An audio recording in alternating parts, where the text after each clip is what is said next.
우주보다 미지의 공간으로 여겨지는 심해. 심해에는 마치 외계 생명체라고 착각할 만한 생물들이 살아가고 있는데요. 심해에 사는 생물들은 어쩌다 이렇게 생기게 된 걸까요?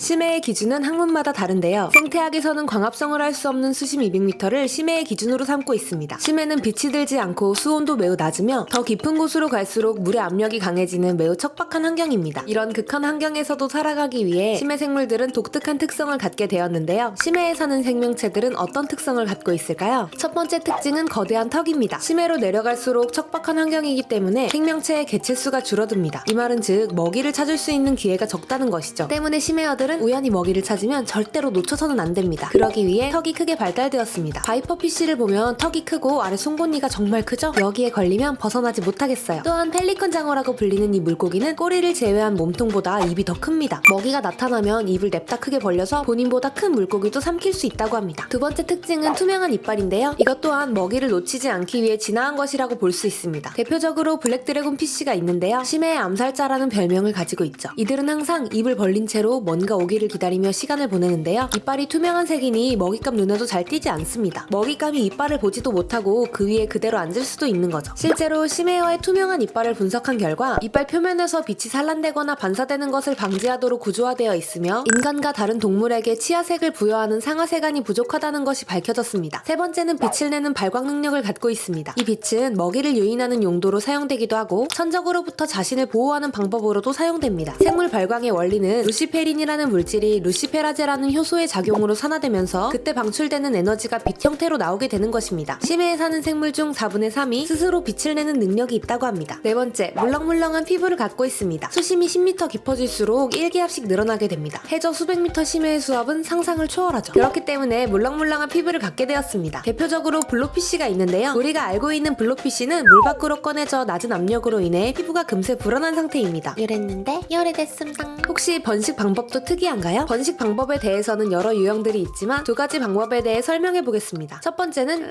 일단 무턱대고 시도해보는 겁니다. 심해에는 생명체가 많이 없기 때문에 서로 마주칠 일이 매우 드뭅니다. 같은 개체 중 암수가 만나야 한다면 더더욱 그렇죠. 그렇기 때문에 우선 같은 종이 마주치게 된다면 암컷인지 수컷인지 서로 확인하지 않은 채로 짝짓기를 시도한다고 합니다. 또한 그게 서로 다른 종일지라도요. 두 번째는 암수가 만나게 된 후부터 계속해서 함께 지내며 번식하는 것입니다. 뭐야 로맨틱해. 이 물고기는 암컷입니다. 자세히 보면 암컷의 주변에 작은 물고기들이 달라붙어 있는데요. 이는 새끼가 아닌 수컷입니다. 심해에 살고 있는 아기종은 보통 암컷의 크기가 수컷보다 훨씬 큽니다. 수컷은 희미한 페로몬 냄새를 통해 암컷을 발견하고 암컷의 몸을 물어 상처를 낸 뒤 결합하여 피부와 혈관까지 공유합니다. 이후 암컷이 산란할 때 정자를 공급하면서 번식을 합니다. 그리고는 정자 공급 외에 어떤 것도 하지 않고 암컷이 주는 영양분을 그대로 흡수하며 평생 암컷의 몸에 붙어 한 몸이 되어 살아가는 기생충처럼 바뀌는 것이죠.